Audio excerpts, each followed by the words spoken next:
እንኳን ለሐምሌ 7 የቅድስት ሥላሴ በዓል ቀን በሰላም በጤና አደረሰን አደረሳችሁ። ሐምሌ 7 ቀን አጋዕዝተ ዓለም ቅድስት ሥላሴ የአብርሃምን ቤት የጎበኙበትና ይስሐቅ እንዲወለድ ለሳራ ያበሰሩበት ቀን ነው። ሐምሌ 7 ቀን ሥላሴ ወደ አብርሃም ቤት የገቡበት ዕለትና በዚያውም ሳራ መካን ስለነበረች ልጅ ስላልነበራት ሳራ ልጅ አልነበራትምና ልጅ ትወልጃለሽ አሏት በዛሬው ዕለት። ሥላሴ ማለት ቀጥተኛ ትርጉሙ ምንድነው? ሶስትነት ማለት እግዚአብሔር አንድም ሶስትም ነው ሲባል ስለ ሃይማኖታችን ልናውቀው የሚገባን ነገር ምንድነው? ከቁጥር ሕግ መውጣት አለበት። እኛ በምናውቀው ሶስት እግዚአብሔር አይታወቅም። ሥላሴ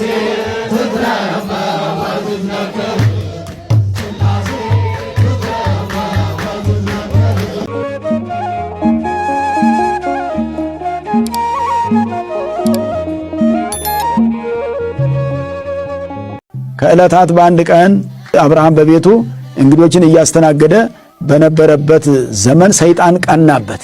አብርሃምን ሰይጣን ሲፈትነው ምን አደረገው? ወደ ቤቱ እየመጡ ይስተናገዱ የነበሩትን እንግዶች ነው ያስቀረበት። ስለዚህ አብርሃም እንግዳ ስላላገኘ ያለ እንግዳ አልበላም ብሎ አንድ ቀን ጦሙን አደረ። አየው አደረ። በማግስቱም የሚመጣ እንግዳ የለም። ቀጠለ አደረ። 3 ቀን ነው የጾመው አብርሃም። እንግዳ ሳላገኝ አልበላም፣ በረሃብ ሞትም ከሆነ አየዋለሁ እያለ አብርሃም 3 ቀን ጾመ፣ ጸለየ። እግዚአብሔር ሆይ ምን በደልኩ? ምን አደረግኩ? የሁሉ መከራ የደረሰብኝ ምን ባደርግ ነው ብሎ ምርር ብሎ ወደ እግዚአብሔር ሲያለቅስ ወጣ ብሎ ሲያይ መንገድ ላይ 3 ሰዎች መንገድ ላይ ቆመው ቁጭ ብለውም ይላል አያቸው። አጋ ብሎ ሲያያቸው ጠውልገዋል። ራበን ጠማን አሉት። እኔስ የምፈልገው የተራበ የተጠማ አይደለም ጌቶቼ አለ። ኑ ወደ እኔ ቤት እንግባ አላቸው። ከቤቴ አርፋችሁ እህል በልታችሁ ውሃ ጠጥታችሁ ጠል ነስታችሁ ማለት ጥላ ስር አረፍ ብላችሁ ማለት ነው። እንግዲህ ድንኳን ነበረችው። በዛ ድንኳን ውስጥ ነበር እንግዳ የሚቀበለው አብርሃም። ቤት አልሰራም። አብርሃም ጌቶቼ ኑ ወደ ቤቴ እንግባ አላቸው። ደክሞናል መሄድ አንችልም አሉት። ካላዘልከን አንሄድም ሲሉት አዝዬ ወስዳቸዋለሁ አለ። 3 ነን አትችልምንም አሉት። ተራ በተራ አደርሳቸዋለሁ አለና አንዱን ብድግ አድርጎ ሽኮኮ ላይ እዚህ ላይ ተሸክሞ ሄደ ወደ ድንኳኑ። ድንኳኑ ላይ ገብቶ ያንን እዛ ድንኳን ውስጥ ሲያሳርፈው የቀሩ 2ቱን ሊያመጣ ዞር ሲል ለካ እነሱም መጥተዋል፣ አብረው ቤት ውስጥ ናቸው። 3ቱንም ቤት ውስጥ አገኛቸው። አዝሎ ሄደው አንዱን ነው የእግዚአብሔርን አንድነት ሲያሳይ፣ ቤት ውስጥ ያገኘው ግን 3ቱንም ነው። አብርሃም ደስ አለው። ወደ አብርሃም ቤት ገቡ ሥላሴ በዛሬው ዕለት ሐምሌ 7 ቀን ሥላሴ ወደ አብርሃም ቤት የገቡበት ዕለትና በዚያውም ሳራ መካን ስለነበረች ልጅ ስላልነበራት ሳራ ልጅ አልነበራትምና ልጅ ትወልጃለሽ አሏት በዛሬው ዕለት። በኦሪት መጽሐፍ ተጽፎ እንደምናገኘው ልዩ የሆኑ 3ቱ አካላት አጋዕዝተ ዓለም ቅድስት ሥላሴ በደጉ በየዋሁና በቅዱሱ በሁላችን አባት በብዙሃን አባት በቅዱሱ በአብርሃምና በቅድስት ሳራ ቤት ተገኝተው ያቀረቡላቸውን በልተው ጠጥተው የመውለጃ ጊዜያቸው ካለፈና ከአረጁ በኋላ በሚቀጥለው ዓመት ይስሐቅ የተባለ ልጅ እንደሚወልዱ የደስታ ብስራትን የተናገሩበት ታላቅ ክብረ በዓል ነው። ይሄም ሐምሌ 7 ነው።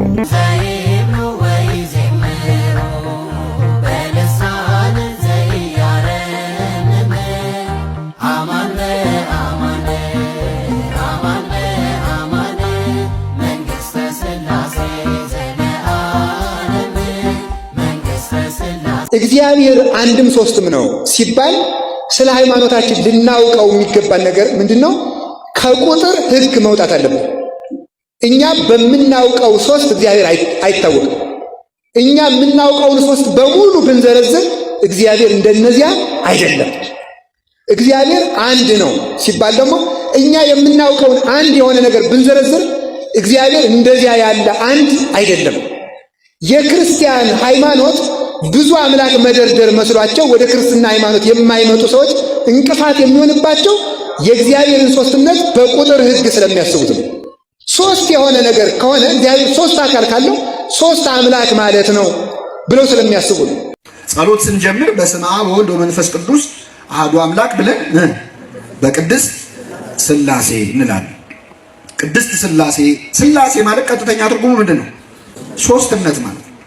ሶስትነት ማለት ነው። ስለዚህ ቅድስት ሥላሴ ማለት ምን ማለት ነው?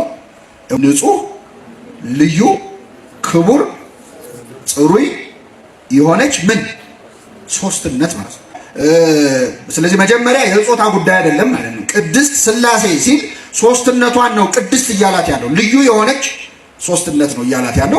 ከኔ ጀርባ ይታያችሁ ከሆነ ስዕል አለ አይደለም? ይህን ስዕል በጣም ብዙ ሰዎች ብዙ ነገር እያሉ ለመዘበት ይሞክራሉ። ሶስት ሽማግሌዎች በዙፋን ተቀምጠው ነው የሚታየው። በእጃቸው ዓለም ይዘዋል። ሽማግሌዎች ናቸው። አንድ አይነት ናቸው። በመልክ በጣም ይመሳሰላሉ። በአንድ ዙፋን ላይ ተቀምጧልና እግዚአብሔርን ማን አይቶት ሳለው ብለው ብዙ ትችት የሚያቀርቡ ሰዎች አሉ። እኛም ውስጥ ሆነን አዎ ይሄ ነገር ምንልም አንጠፋ። ጽንሰ ሐሳቡን የሳሉት አባቶቻችን አንድነትንና ሶስትነትን በስዕል አስቀመጡት። ትምህርቱን ማለት ነው። ለምን በሰው አምሳል ተሳለ ወይም በሰው ምሳሌ ለምን ተሳለ? ራሱ እግዚአብሔር ስለ ሶስትነቱ ሲናገር የሰማ ነው። ሰውን በመልካችን እንደ ምሳሌያችን ምን እንበል? በእግዚአብሔር አራያ በእግዚአብሔር ምሳሌ ከተፈጠረ ሰው በላይ ስለ እግዚአብሔር ለመናገር ለመሳል የተሻለ የለም፣ ከኛ የቀረበ የለም።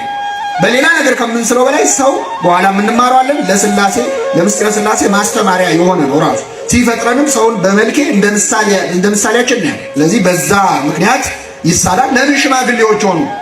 መጽሐፍ ቅዱስ ይህን ስለሚናገር ነው። ትንቢተ ዳንኤል ምዕራፍ 7 ቁጥር 9 ላይ ነቢዩ ዳንኤል ባየው ራእይ ላይ ዙፋኖች ሲዘረጉ አየው ይላል። ዙፋናት ሲዘረጉ አየው፣ በዘመናት የሸመገለው ተቀመጠ ይላል። በምን የሸመገለው? በዘመናት የሸመገለው ተቀመጠ። ልብሱም እንደ በረዶ ነጭ፣ የራሱን ጠጉር እንደ ጥሩ ጥጥ ነበረ። ዙፋኑ የእሳት ነበልባል ነበረ። ብሉየ መዋዕል ወይም በዘመናት ምን ያለ የሸመገለ ይባላል። እግዚአብሔር ያረጀ ማለት አይደል። አያረጅም። እሱ ሁሉን ያስረጃል፣ እሱ ግን አያረጅም። አንተ ዘመናትን ትጠቀልላቸዋለህ እንደ ሸማ፣ አንተ ግን ያው አንተ ነህ፣ ዓመታትህ ግን አያልቁም ይላል ነብዩ እግዚአብሔር ዳዊት። እግዚአብሔር አያረጅም። ግን ብሉየ መዋዕል ወይም በዘመናት ተሸመገለ የሚባለው እግዚአብሔር ያልነበረበት ዘመን ስለሌለ። ቅድምና ደግሞ አብ ወልድ መንፈስ ቅዱስ አይቀዳደሙም። አብ ከወልድ ወልድ ከአብ ቀድሞ ነበረ ብለን አናምንም። ይህን ለማሳየት ሶስቱም አረጋውያን ናቸው። በቅድምና ስንት ናቸው ማለት ነው? አንድ ናቸው የሚለውን ያሳይ። የተቀመጡ በዙፋን ላይ ነው። በስንት ዙፋን ላይ? በስልጣን ስንት ናቸው?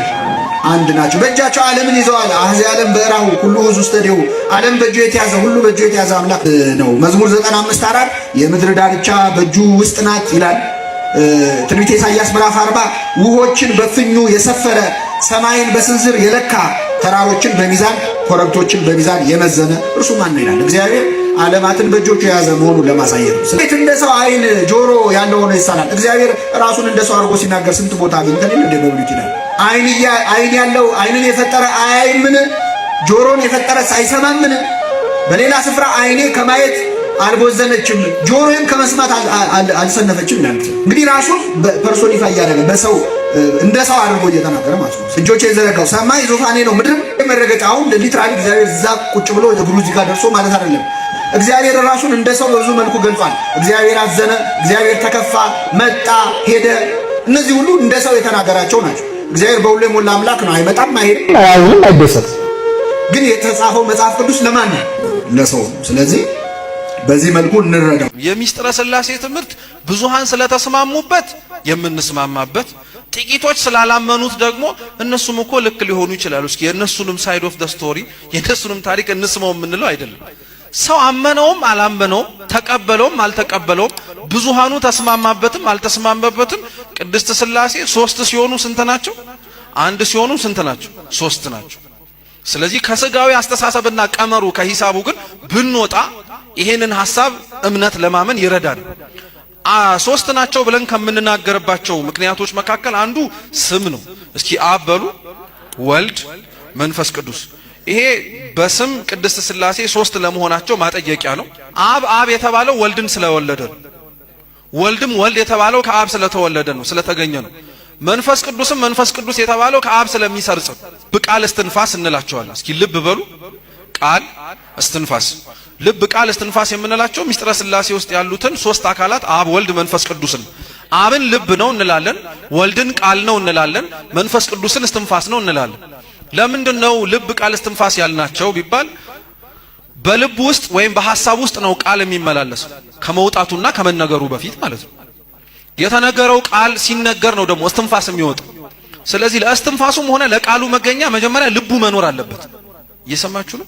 ልቡ መኖር አለበት። ስለዚህ አብን ልብ ነው ያልነው ለቃልም ለእስትንፋስም መገኛ ነውና ለወልድም ለመንፈስ ቅዱስም መገኛቸው እሱ ነውና ለማለት ነው። ወልድን ቃል ነው ያልነው ቃል ይነገራል፣ ይወጣል፣ ይደመጣል። ከፍ ሲልም ደግሞ ሊታይ ይችላል። ስለምን ሥላሴን ቅድስት ብሎ በሴት አንቀጽ ጠራቸው ቢሉ ሴት ለወለደችው ልጇ ርኅርኅተ ልብ ናት። ሥላሴም ለፍጥረታቸው ሩሩሃን ናቸውና አንድም ሴት ከባህሪዋ ልጅን ታስገኛለች። ሥላሴም ወላዲያን ዓለም ናቸውና አንድም ጽኑ፣ ንጹሕ፣ ክቡር፣ ልዩ ሲል ነው። ጽኑ አለ ሰውን ጽኑ ቢሉት እስከ ጊዜው ነው። ኋላ ግን በሕማም በሞት ይለወጣል። ንነሰ ንማስን ወኢንሄሉ እስመ ቅሩብ ሙስናነ ዘዲበ አንቀጽ እማንቱሰ ኢታጐላ እንዴል። ሥላሴ ግን መቼም መች ሕልፈቱን ላጤ የለባቸውም።